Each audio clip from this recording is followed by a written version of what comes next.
क्रोध, काम, लोभ, मद और माया ये सभी श्री राम जी की दया से छूट जाते हैं।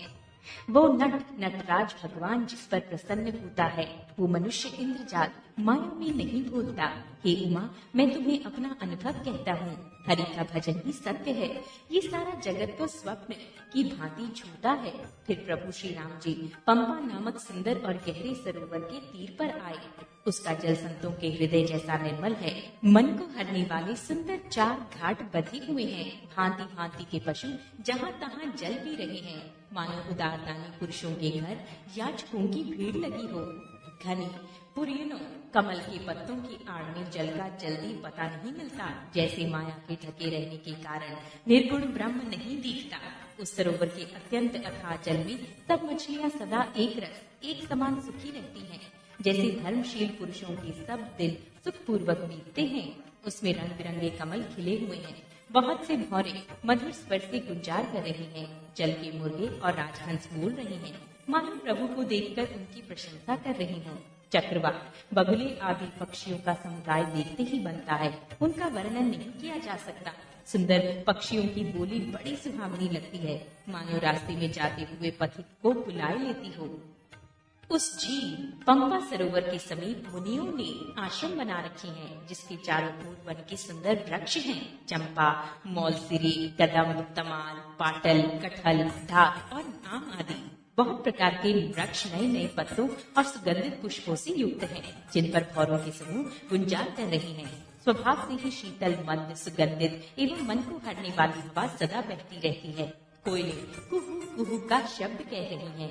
उनकी रसीली बोली सुनकर मुनियों का भी ध्यान टूट जाता है। फलों के बोझे से झुककर सारे वृक्ष पृथ्वी के पास आ लगे हैं, जैसे परोपकारी पुरुष बड़ी संपत्ति पाकर विनय से झुक जाते हैं। श्री राम जी ने अत्यंत सुंदर तालाब देखकर स्नान किया और परम सुख पाया। एक सुंदर उत्तम वृक्ष की छाया देखकर श्री रघुनाथ जी छोटे भाई लक्ष्मण जी सहित बैठ गए। फिर वहाँ सब देवता और मुनि आए और स्तुति करके अपने अपने धाम को चले गए। कृपालु श्री राम जी परम प्रसन्न बैठे हुए छोटे भाई लक्ष्मण जी से रसीली कथाएं कह रहे हैं। भगवान को विरह युक्त देखकर नारद जी के मन में विशेष रूप से सोच हुआ। उन्होंने विचार किया कि मेरे ही शाप को स्वीकार करके श्री राम जी नाना प्रकार के दुखों का भार सह रहे हैं, दुख उठा रहे हैं।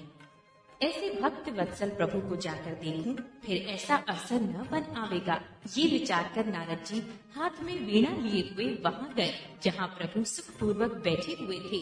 वे कोमल वाणी से प्रेम के साथ बहुत प्रकार से बखान बखान कर रामचरित का गान करते हुए चले आ रहे थे। दंडवत करते देखकर श्री रामचंद्र जी ने नारद जी को उठा लिया और बहुत देर तक हृदय से लगाए रखा।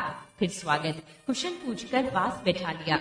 लक्ष्मण जी ने आदर के साथ उनके चरण धोए, बहुत प्रकार से विनती करके और प्रभु को मन में प्रसन्न जानकर तब नारद जी कमल के समान हाथों को जोड़कर वचन बोले, हे स्वभाव से ही उदार श्री रघुनाथ जी, सुनिए, आप सुंदर अगम और सुगम वर के देने वाले हैं। हे स्वामी, मैं एक वर मांगता हूँ, वो मुझे दीजिए। यद्यपि आप अंतर्यामी होने के नाते सब जानते ही हैं। श्री राम जी ने कहा, हे मुनि, तुम मेरा स्वभाव जानते ही हो। क्या मैं अपने भक्तों से कभी कुछ छिपाव करता हूँ? मुझे ऐसी कौन सी वस्तु प्रिय लगती है जिसे हे मुनि श्रेष्ठ तुम नहीं मांग सकते? मुझे भक्त के लिए कुछ भी अदेह नहीं है, ऐसा विश्वास भूलकर भी मत छोड़ो। तब नारद जी हर्षित होकर बोले, मैं ऐसा वर मांगता हूँ, ये घृष्टता करता हूँ। यद्यपि प्रभु के अनेकों नाम हैं और वेद कहते हैं कि वे सब एक से बढ़कर एक है, तो भी हे नाथ, राम नाम सब नामों से बढ़कर हो और पाप रूपी पक्षियों के समूह के लिए ये बधिक के समान हो। आपकी भक्ति पूर्णिमा की रात्रि है, उसमें राम नाम यही पूर्ण चंद्रमा होकर और अन्य सब नाम तारागण होकर भक्तों के हृदय रूपी निर्मल आकाश में निवास करें। कृपा सागर श्री रघुनाथ जी ने मुनि से एवं मस्तु ऐसा ही हो कहा। तब नारद जी ने मन में अत्यंत हर्षित होकर प्रभु के चरणों में मस्तक नवाया। श्री रघुनाथ जी को अत्यंत प्रसन्न जानकर नारद जी फिर कोमल वाणी बोले, हे राम जी, हे रघुनाथ जी, सुनिए, जब आपने अपनी माया को प्रेरित करके मुझे मोहित किया था, तब मैं विवाह करना चाहता था। हे प्रभु, आपने मुझे किस कारण विवाह नहीं करने दिया? प्रभु बोले, हे मुनि सुनो, मैं तुम्हें हर्ष के साथ कहता हूँ कि जो समस्त आशा भरोसा छोड़कर केवल मुझको ही भजते हैं, मैं सदा उनकी वैसे ही रखवाली करता हूँ। जैसे माता बालक की रक्षा करती है। छोटा बच्चा जब दौड़कर आग और सांप को पकड़ने जाता है तो वहाँ माता उसे अपने हाथों से अलग करके बचा लेती है। सयाना हो जाने पर उस पुत्र पर माता प्रेम तो करती है, परंतु पिछली बात नहीं रहती, अर्थात मातृपरायण शिशु की तरह फिर उसको बचाने की चिंता नहीं करती, क्योंकि वो माता पर निर्भर न कर अपनी रक्षा आप करने लगता है। ज्ञानी मेरे प्रौढ़ सयाने पुत्र के समान है और तुम्हारे जैसा अपने बल का मान न करने वाला सेवक मेरे शिशु पुत्र के समान है। मेरे सेवक को केवल मेरा ही बल रहता है और उसे ज्ञानी को अपना बल होता है, पर काम क्रोध रूपी शत्रु तो दोनों के लिए है। भक्त के शत्रुओं को मारने की जिम्मेवारी मुझ पर रहती है, क्योंकि वो मेरे परायण होकर मेरा ही बल मानता है, परंतु अपने बल को मानने वाले ज्ञानी के शत्रुओं का नाश करने की जिम्मेवारी मुझ पर नहीं है। ऐसा विचार कर पंडित जन बुद्धिमान लोग मुझको ही भजते हैं। वे ज्ञान प्राप्त होने पर भी भक्ति को नहीं छोड़ते। काम क्रोध लोभ और मद आदि मोह अज्ञान की प्रबल सेना है। इनमें माया रूपणी माया की साक्षात मूर्ति स्त्री तो अत्यंत दारुण दुख देने वाली है। हे मुनि सुनो, पुराण वेद और संत कहते हैं कि मोह रूपी वन को विकसित करने के लिए स्त्री वसंत ऋतु के समान है। जब तब नियम रूपी संपूर्ण जल के स्थानों को स्त्री ग्रीष्म रूप होकर सर्वथा सोख लेती है। काम क्रोध मन और मत्सर दाग आदि मेढक है। इनको वर्षा ऋतु होकर हर्ष प्रदान करने वाली एकमात्र यही स्त्री है। बुरी वासनाएं कामोदों के समूह है, उनको सदैव सुख देने वाली ये शरद ऋतु है।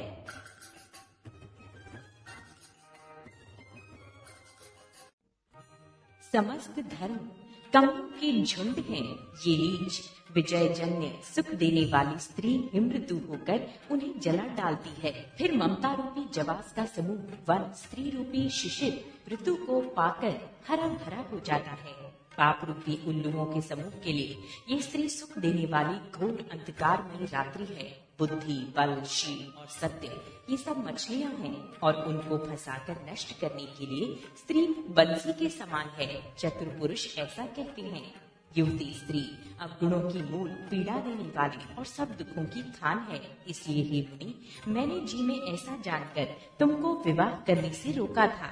श्री रघुनाथ जी के सुंदर वचन सुनकर मुनि का शरीर पुलकित हो गया और नेत्र प्रेमाश्रुओं के जल से भर आए। वे मन ही मन कहने लगे, कहो तो किस प्रभु की ऐसी रीति है जिसका सेवक पर इतना ममत्व और प्रेम हो, जो मनुष्य भ्रम को त्याग कर ऐसे प्रभु को नहीं भजते। वे ज्ञान के कंगाल दुर्बुद्धि और अभागी हैं। फिर नारद मुनि आदर सहित बोले, हे विज्ञान विशारद श्री राम जी सुनिए। हे रघुवीर, हे भव भय जन्म मरण के भय का नाश करने वाले मेरे नाथ, अब कृपा कर संतों के लक्षण कहिए। श्री राम जी ने कहा, हे मुनि सुनो, मैं संतों के गुणों को कहता हूँ, जिनके कारण मैं उनके वश में रहता हूँ। वे संत काम क्रोध लोभ मोह मद और मत्सर इन 6 विकारों दोषों को जीते हुए पाप रहित कामना रहित निश्चल स्थिर बुद्धि अकीजन सर्वत्यागी बाहर भीतर से पवित्र सुख के धाम असीम ज्ञानवान इच्छा रहित मिताहारी सत्यनिष्ठ कवि विद्वान योगी सावधान दूसरों को मान देने वाले अभिमान रहित धैर्यवान धर्म के ज्ञान और आचरण में अत्यंत निपुण गुणों के घर संसार के दुखों से रहित और संदेहों से सर्वथा छूटे हुए होते हैं। मेरे चरण कमलों को छोड़कर उनको न देह ही प्रिय होती है न घर ही। कानों से अपने गुण सुनने में सक जाते हैं, दूसरों के गुण सुनने से विशेष हर्षित होते हैं। सम और शीतल है, न्याय का कभी त्याग नहीं करते, सरल स्वभाव होते हैं और सभी से प्रेम रखते हैं। वे जब तक व्रत दम संयम और नियम में रत रहती हैं और गुरु गोविंद तथा ब्राह्मणों के चरणों में प्रेम रखते हैं। उनमें श्रद्धा क्षमा मैत्री दया मुदिता प्रसन्नता और मेरे चरणों में निष्कपट प्रेम होता है तथा वैराग्य विवेक विनय विज्ञान परमात्मा के तत्व का ज्ञान और वेद पुराण का यथार्थ ज्ञान रहता है। वे दम्भ अभिमान और मद कभी नहीं करते और भूल कर भी कुमार्ग पर पैर नहीं रखते। सदा मेरी लीलाओं को गाते सुनते हैं और बिना ही कारण दूसरों के हित में लगे रहने वाले होते हैं। हे मुनि सुनो, संतों के जितने गुण हैं उनको सरस्वती और वेद भी नहीं कह सकते। शेष और शारदा भी नहीं कह सकते। ये सुनते ही नारद जी ने श्री राम जी के चरण कमल पकड़ लिए। दीन बंधु कृपालु प्रभु ने इस प्रकार अपने श्रीमुख से अपने भक्तों के गुण कहे। भगवान के चरणों में बार बार सिर नवाकर नारद जी ब्रह्मलोक को चले गए। तुलसीदास जी कहते हैं कि वे पुरुष धन्य हैं जो सब आशा छोड़कर केवल श्री हरि के रंग में रंग गए हैं। जो लोग रावण के शत्रु श्री राम जी का पवित्र यश गाएंगे और सुनेंगे, वे वैराग्य, जप और योग के बिना ही श्री राम जी की दृढ़ भक्ति पावेंगे। युवती स्त्रियों का शरीर दीपक की लौ के समान है। हे मन, तो उसका पतंगा न बन। काम और मत को छोड़कर श्री रामचंद्र जी का भजन कर और सदा सत्संग कर। मास पारायण 22वां विश्राम। कलयुग के संपूर्ण पापों को विध्वंस करने वाला श्री रामचरितमानस का ये तीसरा सोपान समाप्त हुआ। अरण्यकांड समाप्त। कुंद पुष्प और नील कमल के समान सुंदर, गौर एवं श्याम वर्ण, अत्यंत बलवान, विज्ञान के धाम, शोभा संपन्न, श्रेष्ठ धनुर्धर, वेदों के द्वारा वंदित, गौ एवं ब्राह्मणों के समूह के प्रिय अथवा प्रेमी, माया से मनुष्य रूप धारण किए हुए, श्रेष्ठ धर्म के लिए कवच स्वरूप, सबके हितकारी, श्री सीता जी की खोज में लगे हुए, पथिक रूप रघुकुल के श्रेष्ठ श्री राम जी और श्री लक्ष्मण जी दोनों भाई निश्चय ही हमें भक्ति प्रद हों। वे सुकृति पुण्यात्मा पुरुष धन्य हैं जो वेद रूपी समुद्र के मथने से उत्पन्न हुए कलयुग के मल को सर्वथा नष्ट कर देने वाले अविनाशी भगवान श्री शंभु के सुंदर एवं श्रेष्ठ मुख रूपी चंद्रमा में सदा शोभायमान, जन्म मरण रूपी रोग के औषध, सबको सुख देने वाले और श्री जानकी जी के जीवन स्वरूप श्री राम नाम रूपी अमृत का निरंतर पान करते रहते हैं।